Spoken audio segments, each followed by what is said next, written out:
ভুলেও ভিডিওটি এড়িয়ে যাবেন না। অনেক সময় আমাদের বাসাবাড়িতে চাবি হারিয়ে যায়, তাই তালা খুলতে পারি না। তারা একবার হলেও ভিডিওটি শেষ পর্যন্ত দেখে নিন। আমি এখানে একটি চাবি ছাড়া তালা নিয়েছি।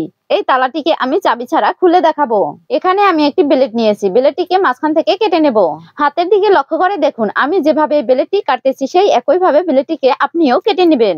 ব্লেডটি কাটা হয়ে গেলে তালাটির এক সাইডে আমি ব্লেডটিকে ঢুকিয়ে নেব।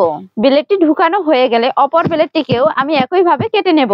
তালাটির বিপরীত সাইডে এই ব্লেডের টুকরোটি ঢুকিয়ে নিতে হবে। ভিডিওটি আপনি কোথা থেকে দেখছেন অবশ্যই কমেন্টের মাধ্যমে জানাবেন, যাতে আমি আপনাকে পরবর্তীতে ধন্যবাদ জানাতে পারি। দেখুন, ব্লেড দুটোকে তালার দুই সাইডে সমানভাবে ভরে নিয়েছি। এখন এই তালাটি কিভাবে খুলবেন? প্রথমে তালাটিকে দুই হাত দিয়ে ধরে দুই আঙ্গুল দিয়ে কিছু সময় প্রেস করতে হবে। এইভাবে কিছু সময় প্রেস করলেই ব্লেডটি তালার ভিতরে ঢুকে তালাটি অনায়াসে খুলে যাবে। যারা আমার আগের ভিডিওতে লাইক কমেন্ট শেয়ার দিয়েছেন তাদেরকে অসংখ্য ধন্যবাদ। ভিডিওটি দেখে উপকৃত হলে অবশ্যই একটি শেয়ার দিয়ে যাবেন।